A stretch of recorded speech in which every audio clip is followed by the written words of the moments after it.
Baik, kita masuk pada materi yang selanjutnya terkait dengan penurunan nilai ya.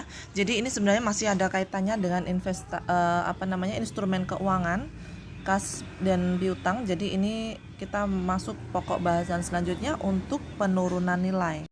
Piutang pada setiap tanggal pelaporan harus dilakukan evaluasi apakah terdapat bukti objektif yang mengalami penurunan nilai.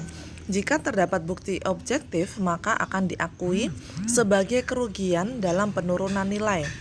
Bukti objektif dapat terjadi akibat dari satu atau lebih peristiwa setelah pengakuan awal yang merugikan dan berdampak pada arus kas di masa depan. Jadi, untuk piutang ini setiap periode, setiap tanggal pelaporan harus dilakukan evaluasi memang.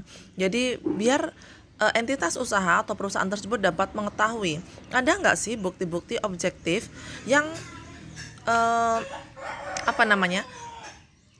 sebagai bukti atau sebagai tanda bahwa dia dapat diakui bahwa ini sebagai bentuk kerugian. Beberapa contoh peristiwa yang menyebabkan penurunan nilai adalah sebagai berikut. Ini ada dalam buku paket kita ya, bukunya Siti Resmi halaman 212.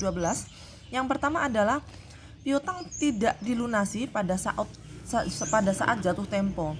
Yang kedua, bunga dan pokok tertunggak atau tertunda dalam beberapa kali termin pembayaran sehingga bunga dan pokok ini tidak bisa terbayarkan, tidak bisa kita terima. Yang ketiga, pihak pemberi pinjaman memberikan kelonggaran akibat kesulitan keuangan yang dialami oleh pihak peminjam. Kelonggaran diberikan dalam bentuk perpanjangan jangka waktu pelunasan atau penurunan tingkat suku bunga. Jadi ketika pihak yang meminjam atau yang memiliki hutang kepada kita itu mengalami kesulitan keuangan, kemudian kita sebagai pihak yang memiliki piutang itu memberikan kelonggaran. Nah, disinilah kelonggaran yang diberikan biasanya kan dalam bentuk perpanjangan waktu nih. Dan di situ akan mengalami atau menyebabkan nilai dari nilai tersebut mengalami penurunan karena jangka waktunya sudah berubah. Sedangkan nilai saat ini dengan beberapa waktu atau jangka yang masa yang akan datang itu sudah tentu saja berbeda dan cenderung selalu mengalami penurunan. Yang keempat, peminjam dinyatakan pailit oleh pengadilan. Yang kelima, memburuknya kondisi ekonomi yang menyebabkan kemampuan membayar dari pihak peminjam akan menurun. Nah, kalau kondisi-kondisi tersebut terjadi secara otomatis, piutang yang harusnya kita dapatkan pada periode ini tidak akan dapat kita dapatkan atau tidak bisa kita peroleh. Sehingga sebagai akibat dari ketidakmampuan si peminjam mengembalikan atau melakukan pembayaran pada periode ini, maka nilai yang kita miliki tentu saja akan mengalami penurunan secara terus-menerus, apalagi jika jangka waktunya terus diperpanjang atau masih molor lagi sampai batas waktu yang tidak bisa kita tetapkan atau tidak kita ketahui. Jika dalam dalam penurunan nilai ini kemudian kita ketahui terdapat bukti objektif, maka jumlah kerugian akan diukur berdasarkan selisih antara nilai tercatat sebagai piutang dengan nilai kini estimasi arus kas masa depan. Kemudian hal ini tidak termasuk kerugian kredit ya di masa depan dengan yang belum terjadi. Artinya bukan estimated loss tapi incurred loss. Tingkat dari diskonto yang digunakan adalah tingkat suku bunga efektif yang berlaku pada saat pengakuan awal dari aset tersebut.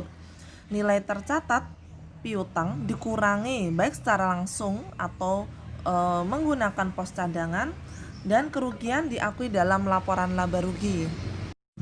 Pada piutang dagang, bukti objektif yang dapat diobservasi diantaranya adalah yang pertama, kesulitan keuangan yang signifikan pada pihak peminjam, kemudian terjadinya pelanggaran kontrak dan tertundanya pembayaran bunga maupun pokok, sehingga bunga dan pokok yang harusnya kita terima atau dapat diterima oleh si yang pihak meminjamkan tersebut akan tertunda dan tidak bisa diterima pada waktu atau pada periode tersebut. Pihak pemberi pinjaman memberikan kelonggaran akibat kesulitan keuangan yang dialami peminjam. Tadi itu juga merupakan bukti-bukti objektif ya. Kita melakukan kelonggaran atau memberikan tambahan jangka waktu itu merupakan bukti efektif bukti objektif yang harusnya misal jatuh tempo tanggal 15, kemudian kita alihkan menjadi tanggal 15 di bulan berikutnya, itu sudah merupakan bukti objektif yang dapat kita lakukan identifikasi berdasarkan kejadian tersebut.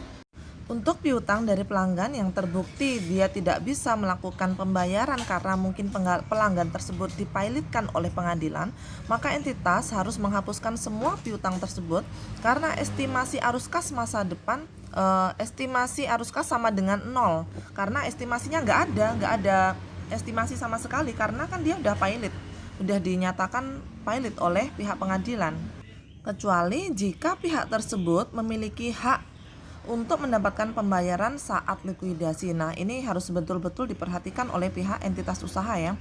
Tetapi jika ada jaminan atas piutang tersebut, maka kerugian hanya diakui sebesar jumlah piutang yang tidak ada jaminannya saja. Kemudian poin yang terakhir adalah memburuknya kondisi ekonomi yang menyebabkan kemampuan membayar turun. Kondisi ekonomi yang dimaksud di sini adalah kondisi ekonomi secara global ya, yang mempengaruhi setiap entitas usaha dalam melakukan atau mendapatkan penghasilan, sehingga penghasilannya semakin menurun juga.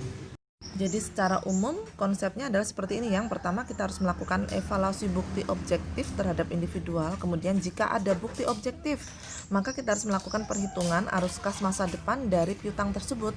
Selisihnya akan diakui sebagai kerugian penurunan nilai. Jika tidak ada bukti objektif atas individual piutang, maka piutang dimasukkan dalam kelompok piutang yang mengalami penurunan nilai secara kolektif. Piutang yang signifikan secara individu maka dihitung secara individu juga. Jika peminjam mengalami pilot dan tidak ada yang menjamin piutang tersebut, maka diturunkan nilainya secara keseluruhan, di mana semua piutang tersebut dihapuskan dan akan diakui oleh perusahaan sebagai beban. Jika peminjam pilot dan ada jaminan, jadi yang membedakan adalah yang atas tadi tidak ada jaminan ya, yang bawah adalah ada jaminan atas piutang. Maka jumlah penurunan nilai yaitu seluruh nilai piutang tercatat sejumlah atau sebesar nilai jaminan yang dikuasai oleh perusahaan tersebut. Yang membedakan jangan lupa adalah adanya jaminan sama tidak ada jaminan. Baik, selanjutnya kita akan belajar melakukan perhitungan untuk nilai penurunan nilai piutang. Silakan Anda buka buku Anda halaman 213 ya. Setelah ini akan saya berikan penjelasan.